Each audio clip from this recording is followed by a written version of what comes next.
ফের ফুল ফর্মে বীরভূমের বীর কেষ্টমণ্ডল, ফের বাঘের গর্জন শুরু বীর কেষ্টমণ্ডলের। বীরভূমের বেতাজ বাদশাহ বাহুবলী বাঘ অনুব্রত মণ্ডল গরু পাচার মামলায় দীর্ঘ দিন জেল কেটেছেন। দীর্ঘ প্রায় 2 বছরেরও বেশি সময় ধরে জেলে ছিলেন অনুব্রত মণ্ডল গরু পাচার কাণ্ডে। তবে জামিন পেলেও একাধিক শর্ত দেওয়া হয়েছিল তাকে জামিনে। তার মধ্যেই তিহার জেলে কেটেছে তার 1.5 বছর। অবশেষে পুজোর আগে গত বছরই জেল থেকে বোলপুরে ফিরেছেন অনুব্রত মণ্ডল। তবে জেল থেকে বেরোলেও তার সেই বাঘের গর্জন কিন্তু শোনা যাচ্ছিল না। তবে সময় যত গড়িয়েছে ততই কিন্তু পরিস্থিতি পাল্টেছে, আর এই মুহূর্তে ফের বাঘের গর্জন শুরু অনুব্রত মণ্ডলের। ফের কিন্তু নিজের স্বভাব সিদ্ধ ঢঙে একেবারে হুঙ্কার শুরু অনুব্রত মণ্ডলের। পুলিশকে ফোন করে মা স্ত্রীকে নিয়ে অশ্রাব্য ভাষায় গালিগালাজ, অডিও ক্লিপ ভাইরাল হতেই কিন্তু ঘরে বাইরে চাপের মুখে অনুব্রত মণ্ডল। একদিকে যেমন তৃণমূলের মধ্যে অস্বস্তিতে অনুব্রত মণ্ডল, এমনিতেই কিন্তু অনুব্রতর ডানা ছেটেছেন মমতা ব্যানার্জি, তাকে সভাপতির পদ থেকে সরিয়ে দিয়ে তার শিকড় উপড়ে ফেলেছেন মমতা ব্যানার্জি। তার মধ্যেই দল থেকে সাসপেন্ডও হতে পারেন অনুব্রত মণ্ডল। এই জল্পনাটা কিন্তু উস্কে গেছে একেবারে গোটা রাজ্য জুড়ে। তার মধ্যেই কিন্তু গরু পাচার মামলায় ফের বিপদে অনুব্রত মণ্ডল। ফের অ্যাকশন শুরু করে দিল সিবিআই অনুব্রত মণ্ডলকে তিহার জেলে ফেরাতে। এবার একেবারে কড়া পদক্ষেপ শুরু সিবিআইয়ের। ফের বাঘের গর্জন শুরু হতেই ফের পুরনো ফর্মে ফিরতি, ফের কেষ্টমণ্ডল ছন্দে ফিরতেই কিন্তু সিবিআইও অ্যাকশন শুরু করে দিল। সুপ্রিম কোর্ট যে সমস্ত শর্ত দিয়েছিল, পুলিশকে ফোন করে হুমকি দিয়ে কার্যত সেই শর্ত লঙ্ঘন করেছেন অনুব্রত মণ্ডল, এমনই মনে করছেন রাজনৈতিক মহল। তাই অনুব্রত মণ্ডলের বিরুদ্ধে এবার কোমর বেঁধে মাঠে নামল সিবিআই। সিবিআই এবং ইডি অনুব্রত মণ্ডলের জামিন আটকানোর অনেক চেষ্টা করেছিল, কিন্তু অনুব্রত মণ্ডলের জামিন আটকাতে পারেনি। কারণ গরু পাচার মামলায় একের পর এক চাঞ্চল্যকর তথ্য সামনে এসেছিল।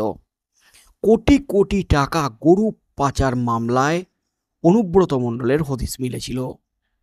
তার মধ্যেই কিন্তু জামিন পেয়ে বোলপুরে ফিরে এসে কিছুটা হলেও মিইয়ে গিয়েছিলেন অনুব্রত মণ্ডল।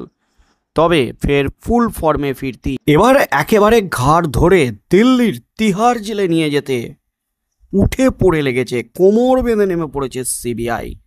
ফুল অ্যাকশন শুরু সিবিআইয়ের। তাহলে কি শেষ পর্যন্ত তিহার জেলেই ফিরতে হচ্ছে অনুব্রত মণ্ডলকে? অবশেষে সিবিআই সূত্রে যা আপডেট এলো তাতে কিন্তু ভয়ঙ্কর বিপদে ফের অনুব্রত মণ্ডল। কিছু মাস হলো গরু পাচার মামলায় জেল থেকে ছাড়া পেয়েছেন অনুব্রত। এর মধ্যে ফের কেন্দ্রীয় তদন্তকারী সংস্থা সিবিআইয়ের নজরে কেষ্ট। জানা যাচ্ছে গরু পাচার মামলায় বিভিন্ন সাক্ষীদের ফোন করে কথা বলতে শুরু করেছে সিবিআই। কিন্তু হঠাৎ সাক্ষীদের ফোন করতে শুরু করেছে কেন সিবিআই? সূত্রের খবর, সাক্ষীদের ফোন করে সিবিআইয়ের আধিকারিকরা জানতে চেয়েছেন অনুব্রত মণ্ডল কাউকে কোনো ফোন করেছেন কিনা, এবং ফোন করে কোনো হুমকি বা ধমকি বা ভয় দেখাচ্ছেন কিনা, বা তার তরফে ফোন করে কোনো রকম সেটিং করার চেষ্টা চলছে কিনা সেটাও কিন্তু জানতে চাওয়া হচ্ছে। অর্থাৎ ফোন করে টাকা দিয়ে সেটিং করার একটা কিন্তু চেষ্টাও চলবে, এমনই মনে করছে সিবিআই আধিকারিকরা। সিবিআইয়ের তরফে নির্দেশ, যদি তারা অনুব্রত মণ্ডলের তরফে কোনো রকম ফোন পান তাহলে যাতে সিবিআই আধিকারিকদের তৎক্ষণাৎ জানান। প্রসঙ্গত, গরু পাচার মামলায় শর্ত সাপেক্ষে জামিন পেয়েছেন অনুব্রত মণ্ডল। 10 লক্ষ টাকার ব্যক্তিগত বন্ডে তৃণমূল নেতাকে শর্ত সাপেক্ষে জামিন দিয়েছে সুপ্রিম কোর্ট। আদালতের নির্দেশ ছিল এই সংক্রান্ত মামলার শুনানির সময় তাকে হাজির থাকতে হবে। তিনি কখনো বিদেশ গেলে তার নিম্ন আদালতের অনুমতির প্রয়োজন। তাছাড়া তিনি দেশের বাইরে যেতে পারবেন না। পাশাপাশি যে মোবাইল নম্বর ব্যবহার করেন তা তদন্তকারী অফিসারদের দিতে হবে। কখনো তিনি ফোন বন্ধ করতে পারবেন না। একই সাথে এই মামলার কোনো সাক্ষীর সঙ্গে কোনো মতেই কেষ্ট যোগাযোগ করতে পারবেন না বলে নির্দেশ দেওয়া হয়েছে। প্রসঙ্গত, সম্প্রতি এক ভাইরাল অডিওতে অনুব্রত মণ্ডল বোলপুর থানার আইসিকে ফোনে মা বউ তুলে নক্কারজনক ভাষায়, অশ্রাব্য ভাষায় গালিগালাজ করেছেন বলে অভিযোগ। আর সেই অভিযোগেই কিন্তু একেবারে তোলপাড় পড়ে গেছে গোটা রাজ্য জুড়ে। ফের অনুব্রত মণ্ডলের গ্রেপ্তারির দাবি উঠে গেছে। তাহলে কি এবার সেই অডিও রেকর্ডিংকে সামনে রেখে আদালতে অনুব্রত মণ্ডলের জামিন খারিজের আবেদন করতে চলেছে সিবিআই? এমন সম্ভাবনাও এড়িয়ে দেওয়া যাচ্ছে না। প্রসঙ্গত, অডিও ইস্যুতে বর্তমানে তোলপাড় একেবারে রাজ্য রাজনীতি। ভাইরাল ওই অডিওতে শোনা গেছে ফোনে কথোপকথনে এক ব্যক্তি আর এক ব্যক্তিকে অশ্রাব্য ভাষায় গালিগালাজ করছেন।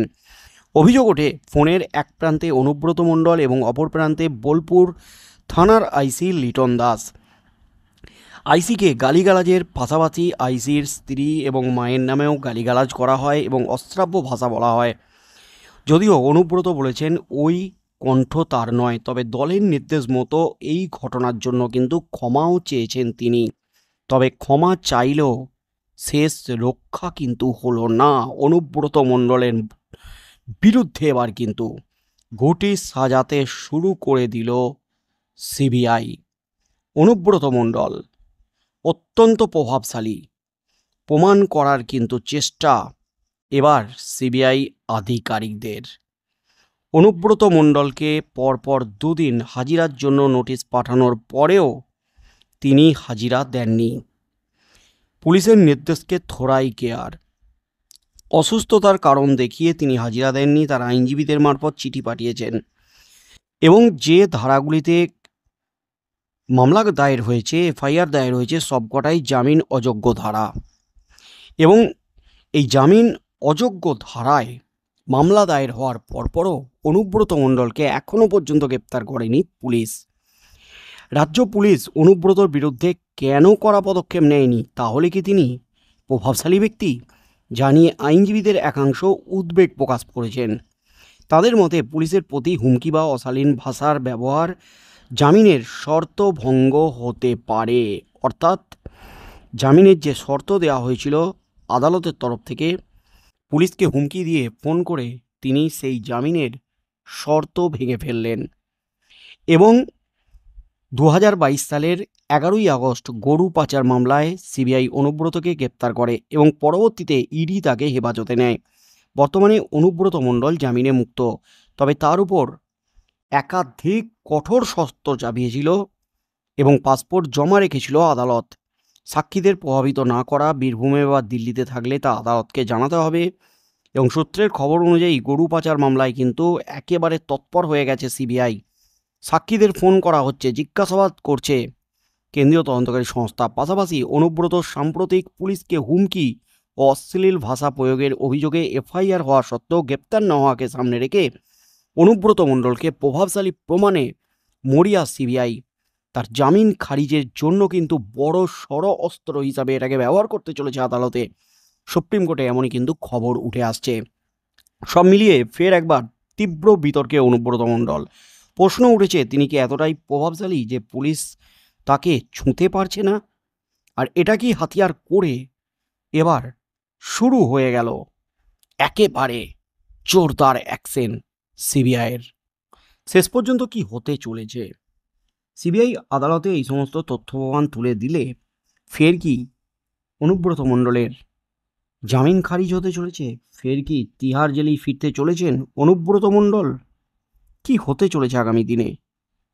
কি পদক্ষেপ নেয় সিবিআই, কি নির্দেশ দেয় আদালত, সেদিকেই চোখ থাকবে গোটা রাজ্যের।